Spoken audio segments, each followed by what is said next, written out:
Hey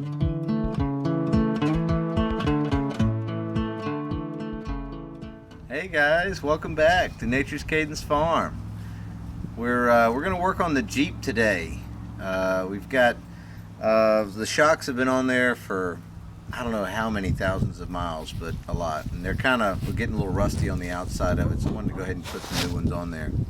And we've also got new bushings to go on the sway bar and front and rear, but it's the same for both, so I'm just going to show you one because it's the same for the rear too. But anyways, and then we've got the little 4-link bars that go from the frame to the axle. So let's get started here. I've got the tire pulled off. That's just a 3/4 inch socket, and that comes on off. And let's get underneath here and I'll show you what I've gotten started on. So I've got the shock here. To get the shocks off, you're going to need a this is what I came up with, a 1/2 inch deep well socket on a a 1/2 inch deep well socket on a 3/8 extension, and then I used my Milwaukee impact gun and used an adapter to get it to 3/8 because the size of it had to fit around all this mess that's over here. But I went ahead and got those 2 bolts out. Here's what they look like. So I used a 1/2 inch wrench on the top and a 1/2 inch socket on the bottom. And then up top, there's a single bolt, the top of the shock with a 9/16 nut. And so we gotta get that off of there to get the shock out to replace that. But that's really easy to put back in. So I'm gonna go ahead and replace these right here. These control arms, I think is what they call them. But so I used a 13/16 deep well impact socket on this side, and then I held a 13/16 backup on the head of the bolt. And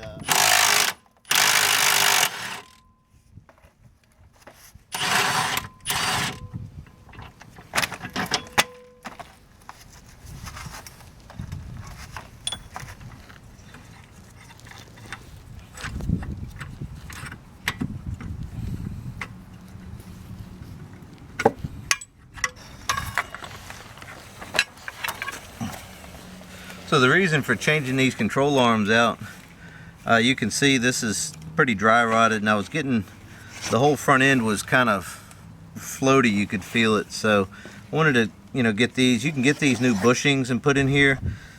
These just press out. But I found the whole control arm online, a whole set of them, all 4 of them for the front, and they were very cost effective with the new bushings and everything in it. So let's go check those out. Alright, we'll do a little unboxing for you. Don't do a lot of unboxings. Anyways, got my side cutting pliers there. Oh, here we go. Let's open it up and see what we have in here.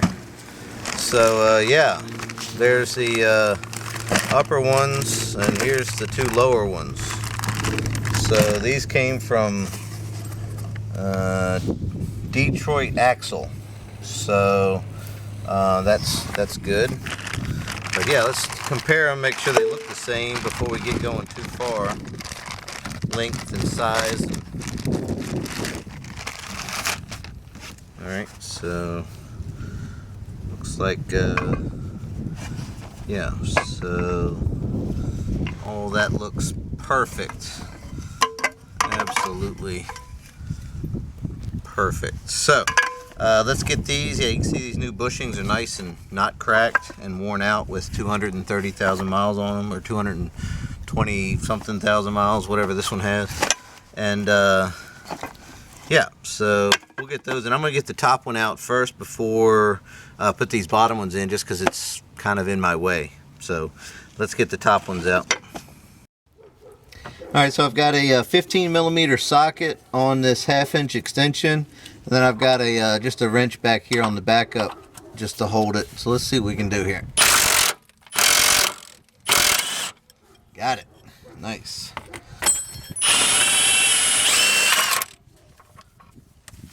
I just kind of backed it out with the impact there to see if I can get my hands on it, which I can't really because it's on in there pretty good. So let's try to wiggle it. Might have to run a screwdriver in there or something to push it out, or another bolt or something.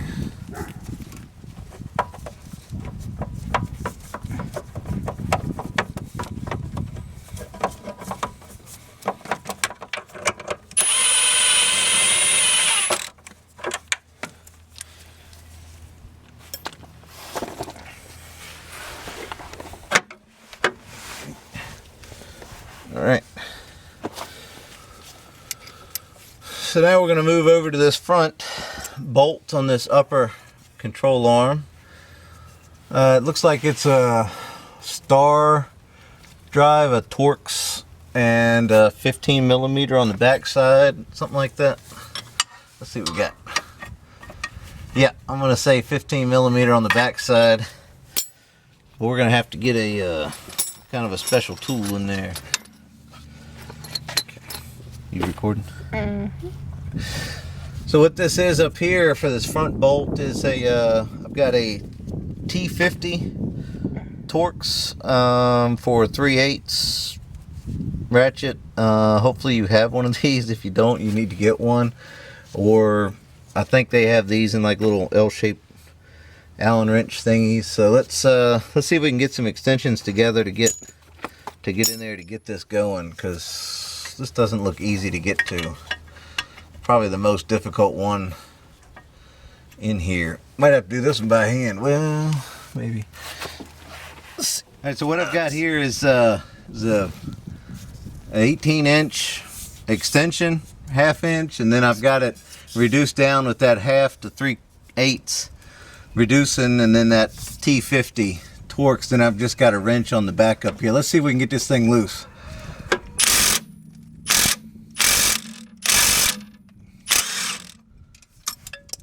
Got it.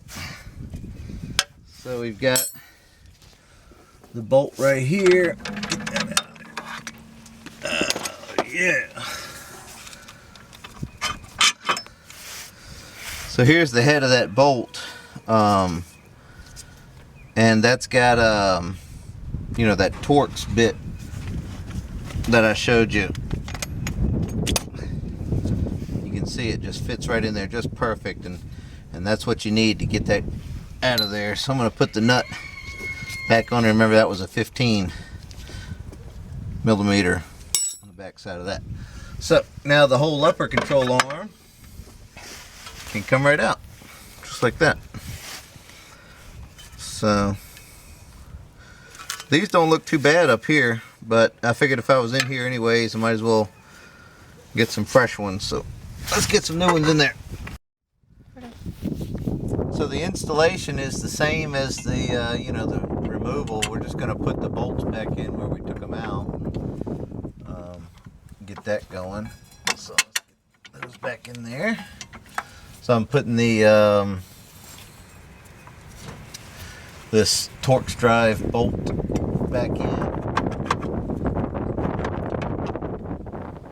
So I was having some trouble getting the bolt in there, and I found that the paint on these bolts were a little, on these holes was a little thick, which is good, I guess. But so I ran my little round file through there just to kind of help clean it out, and it seems like it's sliding in there very easily now. So let's try that again.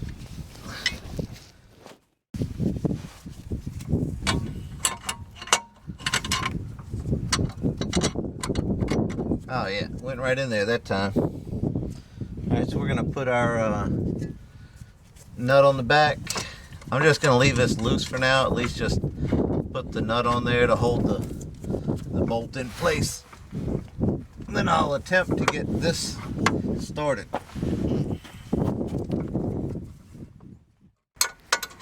We've got both of our bolts back in, and now we're just going to tighten it on down.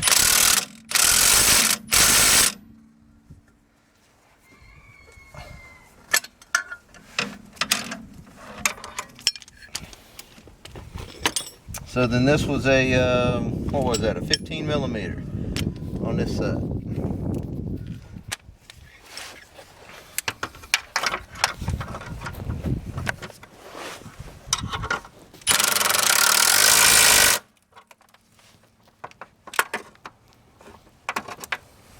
All right, that got the upper control arm in. Now let's get the lower one in. I've got the lower control arm in place, and the bolt goes in on the head side over toward the center of the vehicle. And you got to kind of wiggle and jiggle this thing in here. At least I did when I took it out. So let's see what we can do here.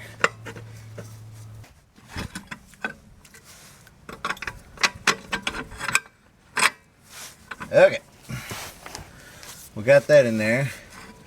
Now you need to get the head of this, the back washer, in that little groove. See how you adjust it? And that's how that adjusts. And then this goes like that in this groove, and this is how you adjust it. So put the nut back on. Now this was a what was this thing? So the it's either a 21 millimeter or a 13/16, but I've got this on the deep well already, so we'll just use that. What I'm going to do here is go ahead and tighten this up, but not completely. I'm just going to keep it so the washers don't flop around on me while I'm getting the other side up and in. So that's enough.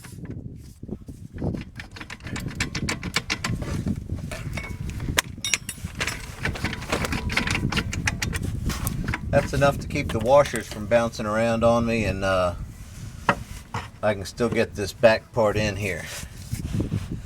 All right.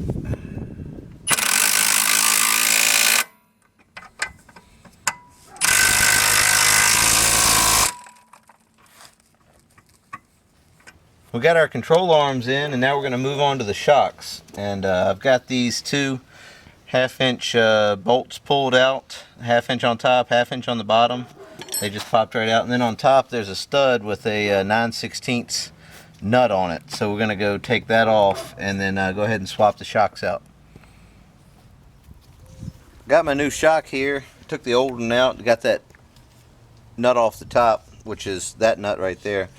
I went ahead and put this washer on right here, this bushing in, and now I took the little strap off that held it together, because all you have to do is just put a little load, push it down there a little bit.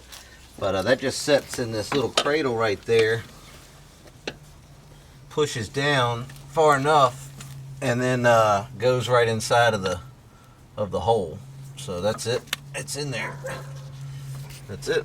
So then we go up on the top of it and go ahead and put the other bushing, washer, and nut on it. And that's a 9/16 at the top. I've got the socket on there, the deep well, and it's a 9/16 and an extension, a couple of extensions, so I can get in there and make this work. The bushing is starting to compress now, and so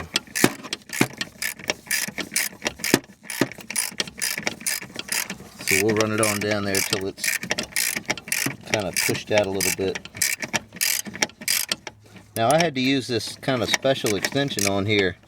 It's a Crescent brand, or Craftsman brand, and it has this kind of swivel attachment on it. That's the only way I could get in there. I'm sure you could do it with a maybe a combination wrench if you had patience. But there, that feels pretty tight, so we'll go ahead and pop that off of there. And then I had to just pick the socket up separately. So, all right, let's get the bolts in underneath. Got my bolts. They just go in back in the spot where they were, and just kind of make sure that's mostly lined up, centered up in the middle of that little pocket there, and then the nuts go underneath, and these are just 1/2 inch.